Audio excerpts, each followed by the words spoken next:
નમસ્તે. માણસ માત્ર ભૂલને પાત્ર. માણસ છે તો ભૂલ તો થવાની, પણ એની એ ભૂલોને ભૂલી જઈ અને એક બીજી એને તક આપવી કે ન આપવી, એવી આજની આ વાર્તા છે. એક માણસ કોઈ કારણોસર જેલમાં જાય છે અને ઘણા વર્ષો પછી એની સજા સમાપ્ત થાય છે અને એ પોતાના ઘર તરફ પાછો વળે છે.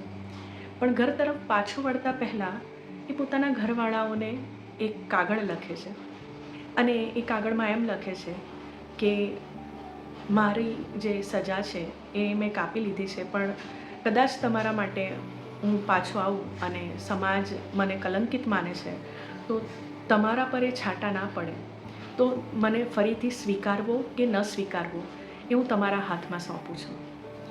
અને જો તમારે મને સ્વીકારવો હોય તો આપણું જે ઘર છે એ રેલવે પાટાની નજીક છે અને રેલવે પાટાથી આપણું આંગણું દેખાય છે, જેમાં એક વૃક્ષ છે. એ વૃક્ષની ઉપર એક ઝંડી ખાલી ફરકાવી દેજો, જેથી હું ટ્રેનમાંથી જોઈ અને સ્ટેશન પર ઉતરી જઈશ. અને તમે જો ઝંડી નહીં લગાવો તો હું સમજી જઈશ કે મારે આ સ્ટેશન પર ઉતરવાનું નથી અને આટલી મોટી જે દુનિયા છે ત્યાં કશે બીજે ગાયબ થઈ જવાનું છે.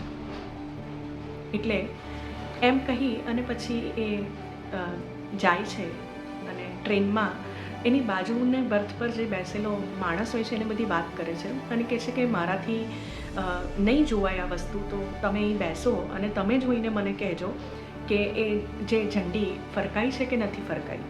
હવે જેમ જેમ એનું ઘર નજીક આવતું જાય છે એટલે પેલો જે માણસ બારીએ બેઠેલો છે એની આંખમાંથી ચોધાર આંસુએ રડી પડે છે. કંઈ જ બોલવાની સ્થિતિમાં નથી એ. એટલે પેલા જે સજા કાપેલો માણસ છે કે છે શું થયું, મને કે ઝંડી છે કે નહીં, મને ખબર પડે. એટલે પેલો માણસ બોલવાની સ્થિતિમાં જ નથી, પણ જેમ તેમ એ પોતાની જાતને સાચવે છે અને પછી કહે છે કે એક ઝંડી નથી, આખું વૃક્ષ ઝંડીઓથી ભરી દીધું છે. એમને એમ કે કદાચ તને નહીં દેખાય, એટલે આખું જ વૃક્ષ ઝંડીઓથી ભરાયેલું છે. દરેક માણસથી ભૂલ થતી હોય છે, પણ એ ભૂલને ભૂલાઈ અને ફરીથી એને મોકો આપી અને જો પોતાના સ્વજનો એને પ્રેમ, હૂંફ, લાગણીથી સીંચે તો એનામાં પરિવર્તન શક્ય બને છે.